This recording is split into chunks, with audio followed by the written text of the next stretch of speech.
5 மணிக்கு சரியாக மணியடித்ததும் சந்துமுனையில் கேட்கும் அந்த சத்தம் மணிமேகலையின் காதில் தேன் பாய்ந்தது போலிருந்தது. அது அவள் நண்பன் சக்திவேலின் சைக்கிள் பெல் சத்தம்.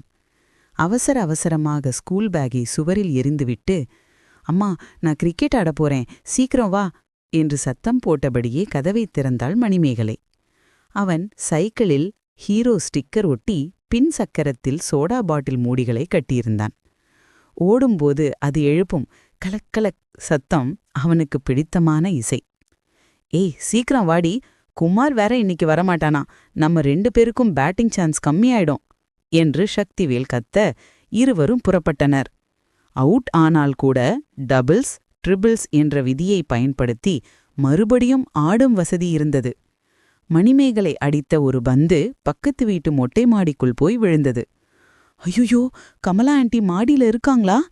என்று சக்திவேல் பதற மணிமேகலை தலையை ஆட்டினாள்.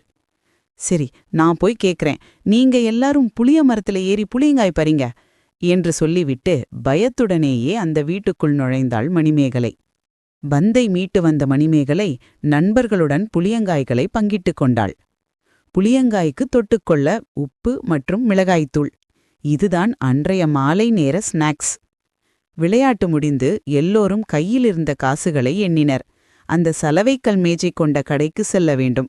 அங்கேதான் 10 பைசாவுக்கு புளிப்பு மிட்டாய், 50 பைசாவுக்கு தேன் மிட்டாய் மற்றும் 1 ரூபாய்க்கு சாக்லேட் பிஸ்கட் கிடைக்கும். சக்திவேல் கையில் 5 ரூபாய் இருந்தது. அவன் நேராக வீடியோ கேம் சென்டருக்கு சென்றான். அங்கே டிவி பெட்டியும் கையில் பிடிப்பதற்கான ஜாய்ஸ்டிக்குகளும் இருக்கும். அவன் மேரியோ, கான்ட்ரா போன்ற கேமுகளில் 1 மணி நேரத்துக்கு 2 ரூபாய் கொடுத்து விளையாடப் போயிருந்தான். மணிமேகலை தன் சேமிப்பிலிருந்த 2 ரூபாயை எடுத்துக்கொண்டு மளிகை கடைக்கு சென்று பஞ்சு மிட்டாய் வாங்கியபோது கடையில் ஒலிக்கும் எஸ்பிபியின் குரல் அவளை பரவசப்படுத்தியது. "சின்ன சின்ன ஆசை, சிறகடிக்க ஆசை."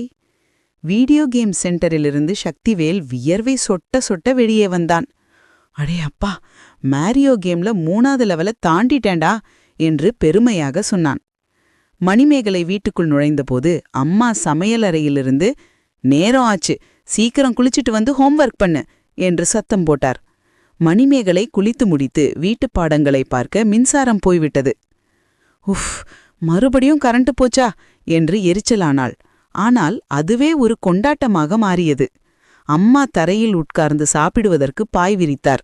நடுவில் சமையலன் பெட்டியை வைத்து அதன் மேல் மெழுகுவர்த்தி ஏற்றப்பட்டது. அடுத்த நாள் ஞாயிற்றுக்கிழமை. சக்திவேல் மணிமேகலை இருவரும் காலையில் சீக்கிரம் எழுந்து டிவியின் முன் உட்கார்ந்தனர். டிவி ஆன் செய்தவுடன் வரும் சர் என்ற சத்தத்தை அட்ஜஸ்ட் செய்ய சக்திவேல் அதன் மேல் இருக்கும் ஆண்டனாவை ஒரு மரக்கம்பால் சரி செய்தான். சரியாக 8 மணிக்கு தூர்தர்ஷன் லோகோ தோன்றியது. "ஆஹா, இன்னைக்கு சித்திரமாலை வருது" என்று இருவரும் மகிழ்ச்சியில் துள்ளினர். சித்திரமாலையில் பாடல்கள் முடியவும் அடுத்தது ஒரு பழைய கருப்பு வெள்ளை திரைப்படம். மதியம் 1 மணிக்கு திரைப்படம் முடிந்து டிவி அணைக்கப்பட்டு டிவியின் மேல் ஒரு துணியால் மூடி வைக்கப்படும். ஞாயிற்றுக்கிழமை மாலை வந்தது. சக்திவேல் தன் ஸ்டாம்ப் சேகரிப்பு பெட்டியை திறந்தான். மணிமேகலை அவளது ஆல்பத்தில் இருந்த சினிமா போஸ்டர் ஸ்டிக்கர்களை காட்டினாள்.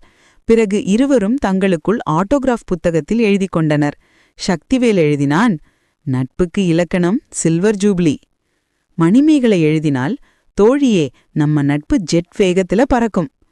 அந்த மாலை பொழுதில் அவர்கள் தலைக்கு மேலே சலசலக்கும் புளிய மரத்தின் இலைகளின் சத்தமும் தூரத்தில் எங்கோ ஒலிக்கும் "கருவேப்பிலை கொத்தமல்லி" விற்கும் அக்காளின் குரலும் கேட்கிறது. அவர்களது உலகத்தில் இன்டர்நெட் இல்லை, ஸ்மார்ட் போன்கள் இல்லை. ஆனால் உண்மையான விளையாட்டு, அற்பமான விஷயங்களில் ஆனந்தம் மற்றும் நீடித்த நட்பின் பிணைப்பு இருந்தது. அவர்கள் மீண்டும் ஒருமுறை ஒருவருக்கொருவர் சிரித்து கொண்டனர். இந்த இனிய நினைவுகள் இப்போது காலத்தால் அழியாத தங்க தூசி போல அவர்களின் மனதின் ஆழத்தில் பத்திரமாக புதைக்கப்பட்டிருக்கிறது.